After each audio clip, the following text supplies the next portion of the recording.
कर पाते। कंट्रोल कोई नहीं करता, मैनेज कंट्रोल कोई करता ही नहीं। पहला तरीका मेडिटेशन। मेडिटेशन, आपका मन स्ट्रेस फ्री है, आप उधर भागोगे। जब बेस्ट तरीका है ये, बेस्ट। मैं आज यहाँ इस चैनल से सबको, पूरे भारत को कह रहा हूं कि the coming time is going to be a very tough time, बहुत टफ। हाँ, in India because of population बहुत टफ टाइम होगा, और चैलेंजेस बढ़ेंगी, स्ट्रेस बढ़ेगा, डिस्ट्रैक्शन, सब कुछ बढ़ेगा, और उसमें आपको ताकत चाहिए लड़ने के लिए। तो when ever you will be in stress, इसका मतलब आपके थॉट प्रोसेस बहुत एक्टिव हो जाएंगे। एक बैग थॉट आ रहा है, अब क्या होगा, नौकरी खत्म हो गई, ईएमआई कैसे देंगे, इकोनॉमी क्रैश कर रही है। डिस्ट्रैक्शन और डिस्ट्रेस का मतलब क्या है कि आपकी थॉट प्रोसेस बहुत तेज हो गई है। अब उस समय अगर आप ध्यान करते हो तो कितनी भी बुरी परिस्थिति हो, आप थॉटलेसनेस स्थिति में बैठोगे। अगर आप चाहते हो कि आप खुश रहो, तो आपको दूसरों को खुशी बांटनी पड़ेगी।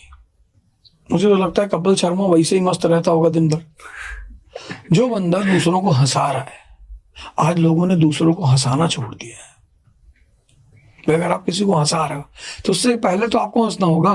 लोगों को मोटिवेट करो, कहानियां सुनाओ, हिम्मत दो लोगों को। तो जो बांटोगे वो तुम्हारे पास भी तो बढ़ेगा। आप किसी को मोटिवेशन की 4 कहानियां सुना रहे हो, तो वो आप उसे सुना रहे हो, आप भी तो सुन रहे हो। और तीसरा बहुत प्यारा तरीका है, आप कोई कंस्ट्रक्टिव काम करो, गिटार बजाओ, कोई स्पोर्ट्स पकड़ लो, कुछ नहीं है बच्चों को पढ़ाओ। आप सोसाइटी में रहते हो, 10 बच्चों को पढ़ाओ। तो ये 3 सबसे प्यारे काम है। What do you think? ये सक्सेसफुल लोग जो होते हैं, क्योंकि हम उनकी बात करें, जो बड़े होते हैं, उन्हें ह्यूमन बिहेवियर के बारे में ऐसा क्या पता होता है जो कॉमन लोगों को नहीं पता? पहली चीज पता होता है, R is equal to I, relation depends upon interest. उनके कॉन्सेप्ट जिंदगी के बहुत क्लियर होते हैं, सिंपल। कि भैया लव जैसी कोई चीज नहीं होती, पावर होती है। लव जैसी कोई चीज नहीं होती, पावर होती है। पावर होती है। नहीं तो रिक्शे वाले को भी गुलाब मिलते यार वैलेंटाइन डे के दिन, उसका दिल नहीं होता। पिक्चरों में मजदूर को कि ड्राइवर का अफेयर किसी मालकिन के बेटे से होता है, बेटी से होता है। रियल लाइफ में कभी नहीं होता, होता ही नहीं। लव जैसी कोई चीज होती ही नहीं इस ब्रह्मांड में। सिंपल पावर होती है। मतलब भगवान मतलब क्या? लोग कहते हैं भैया हम भगवान को तन मन धन सब अर्पित तुमको, देखे हो? नहीं भैया देखे तो नहीं है। लेकिन क्यों अर्पित तुमको? क्योंकि पावर है, ओमनिसिएंट, ओमनीपोटेंट, ओमनीप्रेजेंट। यही तो गॉड की डेफिनेशन है। मुसलमान से पूछो किसको प्यार करते हो? जी अल्लाह को करते, भले बेटे को मार रहा हो दिन भर। हिंदू से पूछो, कहेगा भैया श्री राम जी, सिया राम बिना दुख कौन हरे। तो एक बार लक्ष्मी जी, विष्णु भगवान ने कहा लक्ष्मी जी से कि देखो दुनिया में सब मेरा नाम दिन भर लेते रहते, नारायण नारायण। तो लक्ष्मी जी ने कहा मेरी वजह से लेते हैं। अरे विष्णु जी ने ऐसे थोड़ी, बोला ऐसे ही है, ना हो तो ट्राई करके देख लो। विष्णु जी कहा अच्छा, कह चलो आओ। तो विष्णु जी पंडित जी का रूप लेकर आए सेठ जी के पास कि भैया हम कथा करना चाहते हैं। पंडित जी ने कहा एकदम कथा करिए, सब प्रोवाइड करा, करिए कथा। कथा शुरू हुई, भीड़ आने लगी, भीड़ बैठी। तो 2 दिन बाद लक्ष्मी माता नीचे उतरी और एक बूढ़ी स्त्री बनकर एक लेडी के घर गई, वो भी कथा सुनने जा रही थी। तो कहीं बिटिया एक गिलास पानी पिला दो। कहाँ जा रही हो? तो बोली कथा सुनने जा रहे हैं। अच्छा। तो उसने पानी पिलाया, तो वो जो गिलास था वो सोने का हो गया। अरे उसने कहा माता जी खाना भी हमारे यहाँ खा लो, बाढ़ में गई कथा तो खाना भी खिलाए, तो वो बाउल वगैरह भी सब सोने के हो गए। उस औरत ने जाके बताया कि यार एक औरत बाजार में घूम रही है गांव में, वो जिस खाने थाली में खाना खा रही है सोने का हो जा रहा है। आज हमारे घर आई थी, दूसरे दिन कोई औरत आई ही नहीं। तो उस बूढ़ी लेडी का इंतजार कर रही थी। वो 3-4 लोगों के घर और गई, उनकी भी थाली वाली सोने को हो गई। सेठ जी को पता चला, जो कथा करा रहे थे, कि यार ऐसी ऐसी कहानी है। तो बोले कहाँ है बूढ़ी माता? कहता फला फला घर में आज बैठी है। तो गए, कहे माता आप हमारे घर नहीं आई। बोले आपके घर पंडित जी बैठे कथा कर रहे हैं, और जहां कथा होती है वहां मैं नहीं आती हूँ। अरे बोले माता जी कैसी बातें कर रहे हो? सेठ जी भागते हुए पंडित जी के, महाराज आप जाओ, हो गई कथा। तो लक्ष्मी ने लगा के देखा, ये जो नीचे नारायण नारायण चल रहा है ना, ये मेरी वजह से चल रहा है। ये जो छोटी छोटी बातें हैं। कल मैं क्लास ले आया, कल की घटना है। कल एक लड़का मुझसे बोला सर मैं बहुत दुखी हूं, मैं कुछ कर नहीं पा रहा हूँ, सिगरेट पी रहा हूँ। मैंने कहा अच्छा क्यों?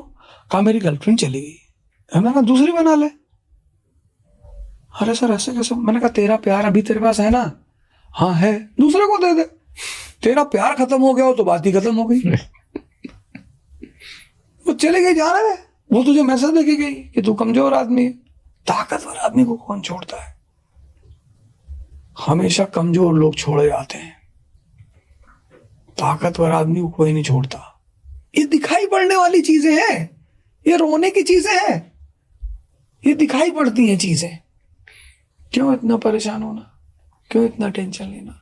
यहाँ लव जैसी कोई चीज नहीं। आप जितने ताकतवर हो आपको उतना प्रेम मिलेगा। कभी किडनी पे गाना सुना है? लीवर पे, पैनक्रिया पे, सारे गाने दिल पे। किडनी फेल कर जाए रिप्लेस हो जाएगी, लीवर रिप्लेस हो जाएगा, पैनक्रिया ठीक हो जाएगी।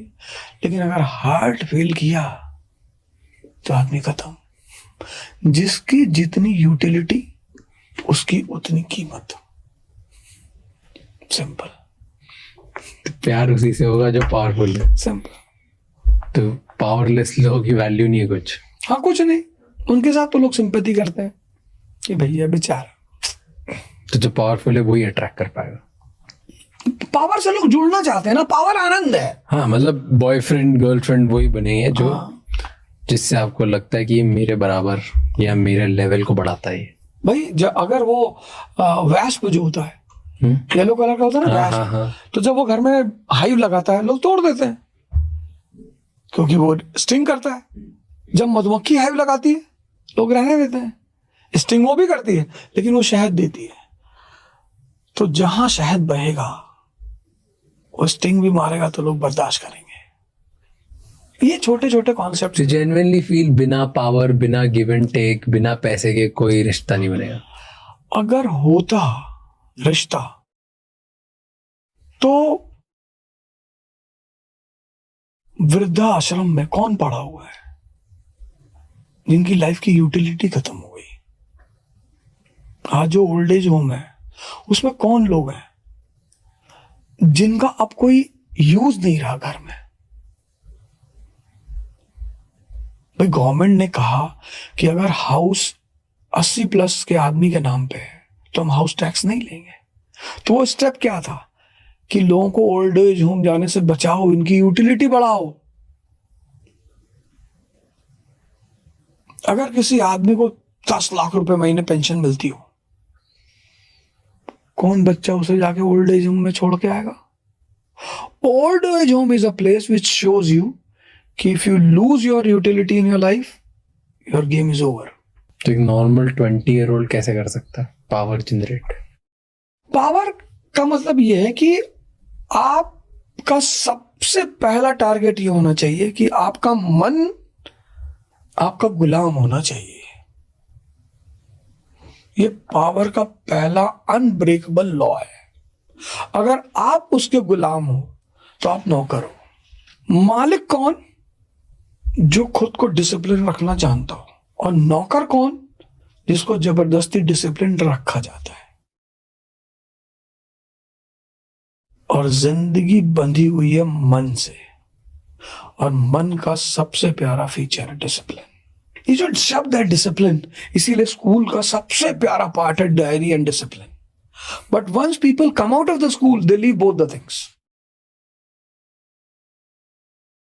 And those who leave diary and discipline, they become clerk. Interesting. The biggest gift of every school to every human being is diary and discipline. But in our country होते ही नहीं। people love violating discipline. In Germany, they love discipline. आप खाना छोड़ दोगे थाली में, they'll charge you extra money. आप ये नहीं कह सकते कि मेरा थाली का खाना मैंने छोड़ दिया, और कहते नहीं, आपने कैसे छोड़ दिया? It's a disrespect to our farmers. आपको पैसे देने पड़ेंगे इसके. But in India, our favorite game is violating discipline. कि भैया देखो यहाँ लिखा था अंदर मत आना, हम कूद के गए, फिर बाहर चले आए. जहाँ फूल तोड़ना लिखा वही फूल तोड़ने का मजा है. क्यों मजा आता है? साइकोलॉजी है हमारी. इस कंट्री की बड़ी प्यारी साइकोलॉजी है. इस कंट्री में कानून तोड़ना है एंजॉयमेंट है. It's a matter of Prestige. Actually बहुत लोगों को प्रेस्टीज लगता है फॉर रियल. हाँ, it's a prestige. That is why the people who are disciplined in this country by themselves. ये सोसाइटी में, मेरी सोसाइटी है, वहाँ मैंने एक लेडी को देखा, वो डॉग का स्कूप लेके टहलते हुए. It's a very great thing. She was the first lady I saw her with the scoop. कि डॉग लेके अक्सर लोग डॉग लेके घूमते हैं, तो अब उसने पूप कर दिया तो आप उठा लो. But people never pick up. And they are ready to fight with you. ये आपके बाप की कॉलोनी है, आपका है, आप ही साफ कर दो.